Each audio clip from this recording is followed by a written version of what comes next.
Welcome to Public Health on Call, a podcast from the Johns Hopkins Bloomberg School of Public Health, where we bring evidence, experience, and perspective to make sense of today's leading health challenges. If you have questions or ideas for us, please send an email to publichealthquestion@jhu.edu. That's publichealthquestion@jhu.edu for future podcast episodes. Hey listeners, it's Lindsay Smith Rogers. Today, a look back at a busy first week in office for President Trump. Stephanie Desmond talks with former federal health official and current health policy distinguished professor of the practice, Dr. Josh Sharfstein. They discuss some of the many executive orders and their potential impacts for health policy. Just a reminder, as always, these podcasts are a conversation between the participants and do not represent the position of Johns Hopkins University. Let's listen. Josh Sharfstein, thanks so much for joining me. Good to see you, Stephanie. We have a lot to talk about today. There's been a flurry of executive orders in the first week of the new presidential administration in Washington. We've heard a lot about impacts this might have on global health, on climate, DEI. Can we talk through a few of these things as someone who's sort of been through a lot of administrations? I'm happy to.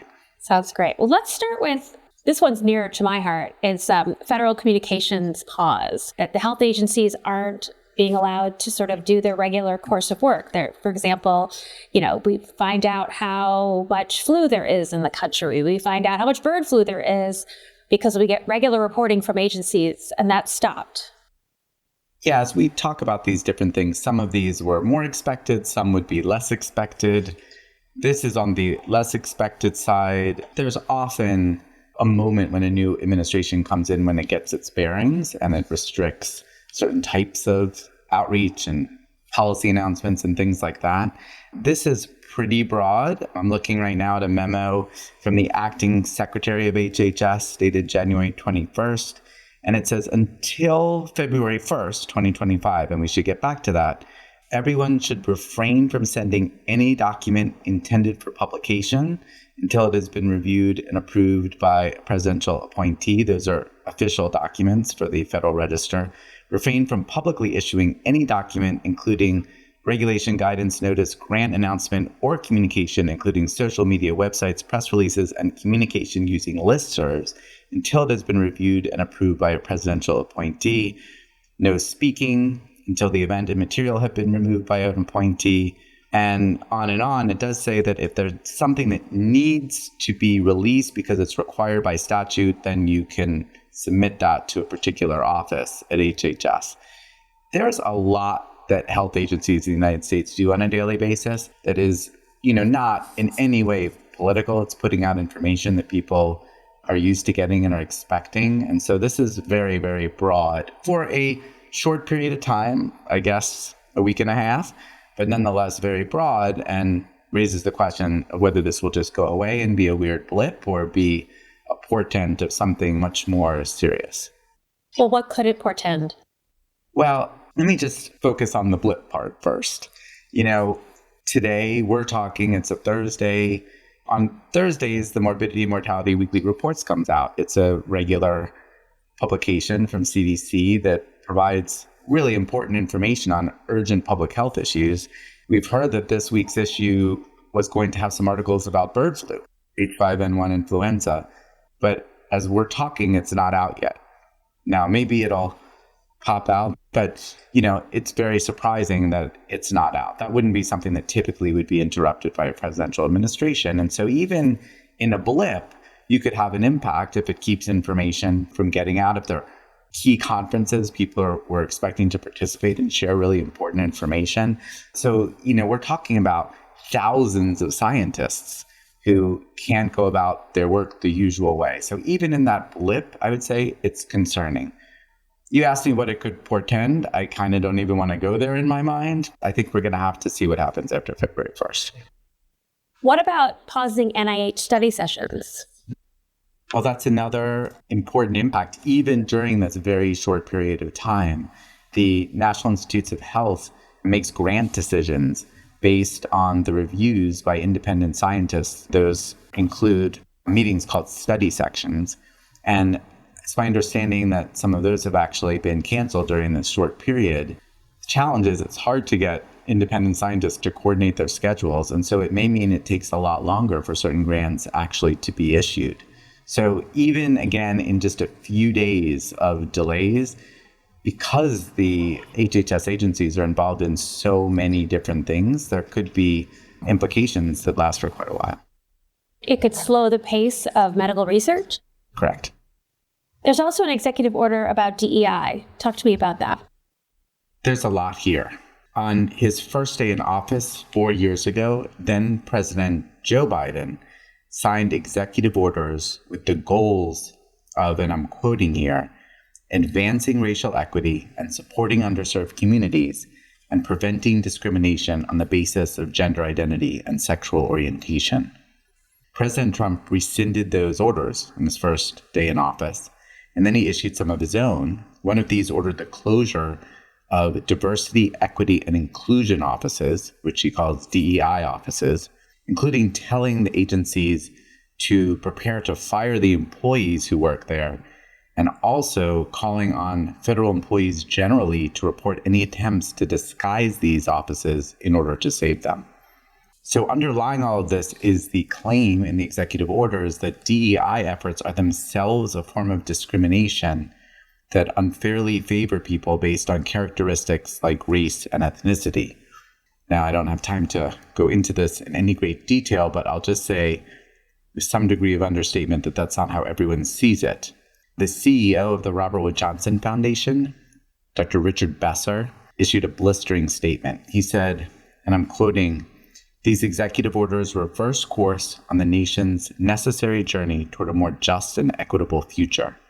It is unconscionable that the Trump administration would co-opt the language and vision of the civil rights movement in these executive orders as it attempts to send our nation back to an era of rampant state-sanctioned discrimination.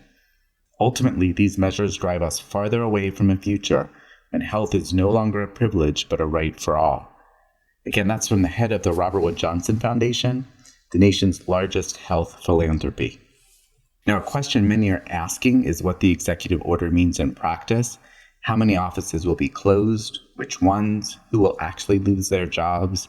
And what will this mean for the different types of efforts to address unfairness and injustice in health outcomes, whether by race or ethnicity, whether someone lives in a rural area, whether someone is transgender, or someone is disabled, or other types of differences. So, Stephanie, there is a lot here, and I'm sure we will be circling back to these issues on future podcasts. Let's talk about climate. One of the executive orders removes the United States from the Paris Climate Agreement. That feels like a really big deal, even though he said he was going to do it.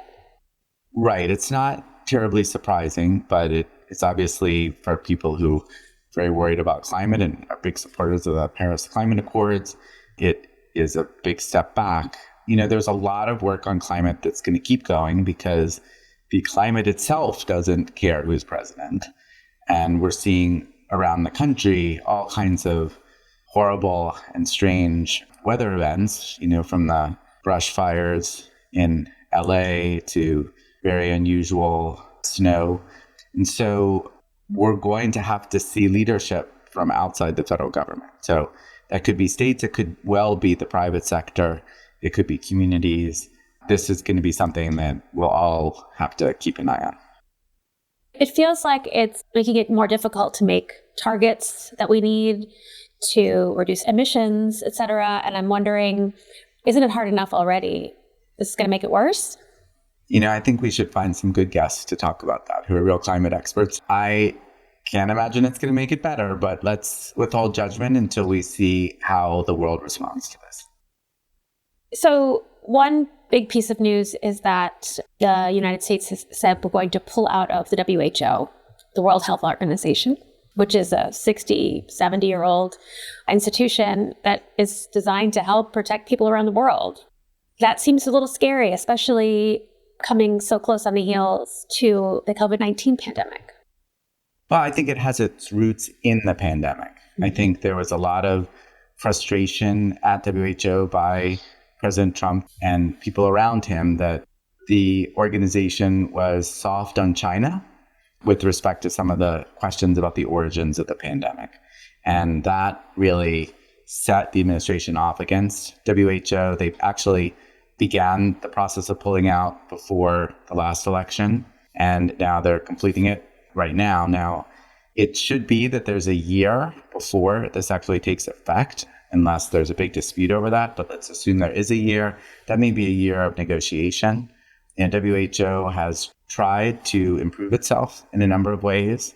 And what I've heard from a number of people is nobody's saying WHO is perfect, but it's really important for the world to come together on common health challenges. And the solution should be mend it, don't end it, as they say. So we'll see whether this is a negotiating position or a true withdrawal, which people say isn't just bad for the world's health, but bad for U.S. health if we can't engage with other countries in this way. So, big picture, how do you feel about what we've seen? Let me mention one other thing. There are things that are a little bit under the radar, which actually may be quite impactful. One of them is the executive order and the ensuing guidance on returning to work. May seem like a small thing, but there's a strong interest in getting all the federal employees back to work, which some people have openly said is just an attempt to get a bunch to quit. You know, the federal government has really important roles in health, and if the wrong people quit from that perspective, there could be all kinds of consequences. I understand that some agencies, such as CDC, really downsized with the idea that remote work would be permanent, and there's not even space for people back in the office. So how that actually gets implemented, whether that gets implemented reasonably, giving some flexibility, or whether it's implemented brusquely to get people to quit, could have an enormous impact, even though it's not one of these more highly publicized executive actions. Could you elaborate on that a little bit? Well, I just think the impact of a lot of people quitting will be huge. It's a lot easier to knock down programs and efforts than to build them back up. And people who are the world expert in a rare virus or fungus, they leave, they take a lot with them. And if it's because they'd rather spend one day a week at home, that seems like just a terrible bargain to make. So I had asked you earlier, in the big picture, what are you thinking this week about what we've seen and what we may see going forward in terms of global health? I think it's a bit of a tumultuous week. A lot of things being thrown out there, some very expected, some unexpected, and we're going to have to wait for the dust to settle. We should check in from time to time. I think I know how to find you, Stephanie, and we can talk about it, and we'll bring other guests to talk about what's happening with this change in administration from a public health perspective, one way or the other. What should we be looking out for? I think we should keep our eyes and ears open and perhaps finger on our own pulse so we don't get too excited over any one thing and we're able to see the big picture. Josh Sharfstein, thanks so much for joining me. Thanks, Stephanie. Public Health on Call is a podcast from the Johns Hopkins Bloomberg School of Public Health, produced by Joshua Sharfstein, Lindsay Smith-Rogers, Stephanie Desmond, and Grace Fernandez-Cesiri. Audio production by J.B. Arbogast, Michael Bonfils, Spencer Greer, Matthew Martin, and Philip Porter, with support from Chip Hickey. Distribution by Nick Moran. Production coordination by Catherine Ricardo. Social media run by Grace Fernandez-Cesiri. Analytics by Elisa Rosen. If you have questions or ideas for us, please send an email to publichealthquestion@jhu.edu. That's publichealthquestion@jhu.edu for future podcast episodes. Thank you for listening.